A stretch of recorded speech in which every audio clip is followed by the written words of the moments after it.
प्रिय विद्यार्थियों, आज हम क्वांटम यांत्रिकी में जो ट्यूनेलिंग इफेक्ट है उसी में एक एप्लीकेशन है अल्फ़ा डीके, उस पर अध्ययन करेंगे कि नाभिक से अल्फ़ा कण क्यों निकल जाता है जबकि उसकी एनर्जी उसके जो नाभिक से बंधन ऊर्जा है उससे कम होते हुए भी, यानी जो अल्फ़ा पार्टिकल है वो 4 MeV के लगभग एनर्जी होती है, लेकिन वो पोटेंशियल नाभिक का जो पोटेंशियल वेरियर है बी ग्रेटर देन 20 MeV उसको क्रॉस कर और बाहर निकलता है। इसी पर आज हम पर चर्चा करेंगे। ट्यूनेलिंग इफेक्ट क्या होता है? सबसे पहले तो ट्यूनेलिंग क्या होती है इसी को देखना है। The potential energy has a constant value U in the region of width L and 0 in all other region. This is a called a barrier.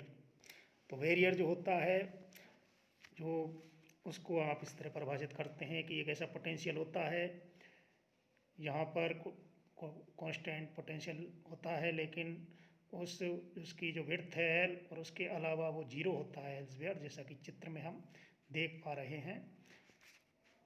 तो theory of alpha decay by 1928 George Gamow from Ukraine has solved the theory of alpha decay by tunneling.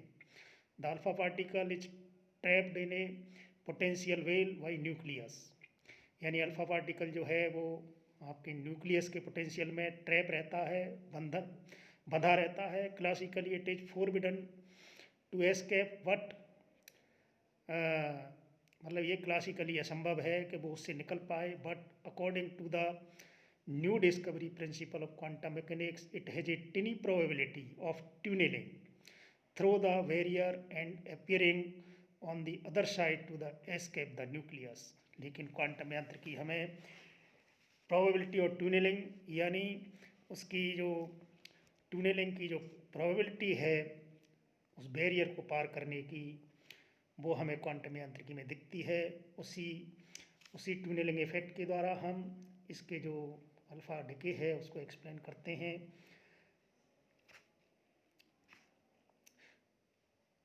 तो potential energy, ये आपकी ये reason हम देख रहे हैं जिस तरह का कि आपका जो अल्फा पार्टिकल है न्यूक्लियस के अंदर उसकी वेव नेचर है, लेकिन जैसे ही वो नाभिक की सरफेस पर होता है तो उसमें उसके साथ एक कूलम्बीय रिपल्सन के कारण उसकी जो वेव फंक्शन है वो एक्सपोनेंशियल डिके के रूप में हमें दिखती है और वो हमें बाहर निकलता हुआ प्रतीत होता है वेव के रूप में। तो ये जो ट्यूनेलिंग इफेक्ट है ये क्लासिकली इम्पॉसिबल है, लेकिन क्वांटम यांत्रिकी इसको इजीली समझाती है कि जो आपका अल्फा पार्टिकल है उसकी एनर्जी कम होते हुए भी उस पोटेंशियल वेरियर को क्रॉस करने की प्रोबेबिलिटी होने के कारण उसका डिके होता है। यहाँ पर हम अल्फा डिके बाई ट्यूनेलिंग इफेक्ट हम देख रहे हैं कि ये जो रेंज है इसमें 0 से R तक की, ये V और R के बीच में ग्राफ है पोटेंशियल का। उस पोटेंशियल में हम देख रहे हैं कि 0 से R तक पोटेंशियल कांस्टेंट है, जो नाभिक के अंदर एक बंधन ऊर्जा है, और पार्टिकल की एनर्जी इस पोटेंशियल में उसकी पोटेंशियल से जो है पोटेंशियल जो ऊंचाई है विवर्धिका की अधिकतम ऊंचाई, उससे इसकी एनर्जी कम है, फिर भी ये इसको बाहर निकल जाता है नाभिक से। इसी चीज़ को हमें समझना है। तो हम सबसे पहले तो नाभिक के बाहर अल्फा कण की स्थितिज ऊर्जा कि नाभिक की सतह पर जैसे ही पार्टिकल आएगा या उसके बाहर होगा तो उस पर जो स्थितिज ऊर्जा है या उस पर जो स्थितिज ऊर्जा होगी अल्फा कण की, वो Br = 1/4πε0 Z-2e into JD. Z-2e तो उसका जो है पेरेंट न्यूक्लियाई, जो न्यूक्लियाई है उसका है अल्फा के बाद, अल्फा निकलने के बाद 2e, तो उन दोनों के बीच में रिपल्सन होगा Z-2 into E into 2e/r। अब विवर्धिका की अधिकतम ऊंचाई B0 = 1/4πε0 2Z-2e²/r। r is the radius of the nucleus. तो ये हम देख रहे हैं। अब हमें यूरेनियम में हम जैसे देख रहे हैं कि यूरेनियम 238 में U200 थ्योरियम में और हीलियम में ये डिके होता है। तो यहाँ पर जो थोरियम की रेडियस है वो 9.3 फर्मी, तो ये हम कैलकुलेट भी कर सकते हैं। रेडियस r बराबर r0 e⁻⁴ से, तो ये 9.3 फर्मी आती है। अब हम यहाँ देख रहे हैं कि जबकि अल्फा कण की ऊर्जा, देखो अब इससे ये जो इसकी रेडियस आ गई, इसका जो पोटेंशियल V0 हम इसको इससे देखें इस फॉर्मूले में, विभवारोध का अधिकतम चाहिए V0 equal to 1/4πε0 2z minus 2 में अगर हम रेडियस r का मान 9.3 फर्मी रख दें और अधिकतम पोटेंशियल की हाइट देखें तो V0 इक्वल टू 28 MeV, यानी जो नाभिक है यूरेनियम का जिसमें से अल्फा थ्योरियम पार्टिकल, उसको हम मान सकते हैं कि वो थ्योरियम और अल्फा पार्टिकल दोनों से बना हुआ है।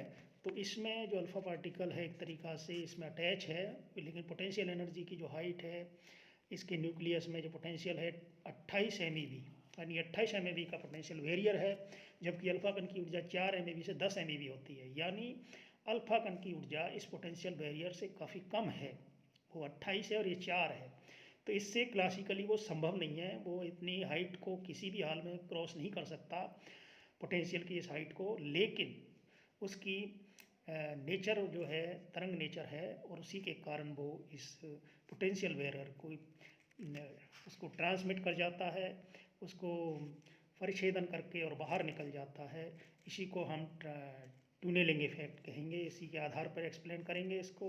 और इसके आधार पर हम देखते हैं कि ये जो एनर्जी अल्फा पार्टिकल, तो RC अल्फा कण, RC वह दूरी है जहाँ अल्फा कण की ऊर्जा कुल ऊर्जा के बराबर है। आप देख रहे हैं कि एनर्जी जो टच कर रही है कर्व को, इसका पोटेंशियल एक्सपोनेंशियली है ये, इसमें जो कर्व है एनर्जी का, इसमें ये E जहाँ टच कर रही है वो RC होगा। तो R और RC ये इसकी विड्थ होगी पोटेंशियल वेरियर की, R से लेके RC। RC is equal to V0 E/R, यानी E इजिकल टू 1/4 पहले समझे 2z माइनस E²/RC। तो ये वो डिस्टेंस है जहाँ पर एनर्जी टोटल एनर्जी के बराबर होगी, RC बराबर V0 E/R। और RC इजिकल टू हम इसको कैलकुलेट करें तो 60 फर्मी आती है, और 60 और ये इस तरह आ जाती है 60 फर्मी। हम तो RC देख सकते हैं 60 फर्मी, रेडियस जो है कि 9.3 फर्मी, तो ये पूरी 60 से -90 तो लगभग 50 के आसपास इसका ये वेरियर विड्थ है, पोटेंशियल वेरियर की विड्थ है, इसको विड्थ कहेंगे। अब चूंकि हमारा जो टनलिंग इफेक्ट है वो ये कहता है कि जो प्रोबेबिलिटी है इसमें से पारगमन की जो प्रोबेबिलिटी है T इजिकल टू 1 + V0² सान hyperbolic square alpha A/4E V0 minus E की होल पावर -1, जहाँ पर alpha A equal to A√2m V0 minus E/h²। ये विड्थ है इसकी पोटेंशियल वेरियर की। और इससे हम अल्फ़ा जब बहुत छोटा है तब अल्फ़ा A ग्रेटर देन 1 हो तो T proportional to 16E into V0 minus E-2 alpha V0² होगा। कहने का मतलब एक प्रोबेबिलिटी हमें हमेशा T की निकल के मिलेगी, यानी ट्रांसमिशन प्रोबेबिलिटी इस फॉर्मूले से इसकी निकल के आती है। अल्फ़ा A इसमें वैल्यू रख देंगे तो इससे इसकी एक निश्चित प्रोबेबिलिटी है ट्रांसमिशन की, वो हम इजीली कैलकुलेट कर लेते हैं, डिके कांस्टेंट कैलकुलेट कर लेते हैं। तो इस तरह हमें अल्फ़ा डिके की एक पूरी इसकी जो है नेचर समझ में आती है। और experimentally by Leo Esaki 1958 in the tunnelling diode, ये डायोड में एक्सपेरिमेंट हो चुका है। और ये थ्योरी है आपकी, ये दिख रही है कि alpha particle in A nucleus, यहाँ पर ये इस तरह की नेचर है, wave nature. Alpha decay of polonium Z बराबर 84, उसमें हम देख रहे हैं कि इस तरह पोटेंशियल इस तरह उसकी वेव नेचर के कारण इस तरह वो बाहर चला जाता है। और ये ट्यूनिंग इफेक्ट में हम इस तरह का पोटेंशियल देखते हैं फर्स्ट सेकंड थर्ड स्टेज में करके, और इसकी स्टडी करते हैं। और हम उसकी श्रोडिंगर इक्वेशन लिख करके और उसके 3 वेव फंक्शन तीनों रीजन में लिख करके और उसको हम गुणांकों के लिए सॉल्व करते हैं, और C/E निकाल करके ट्रांसमिशन प्रोबेबिलिटी ये C²/A², T बराबर C²/A², इससे इसको कैलकुलेट कर लेते हैं। तो in the barrier region the solution becomes,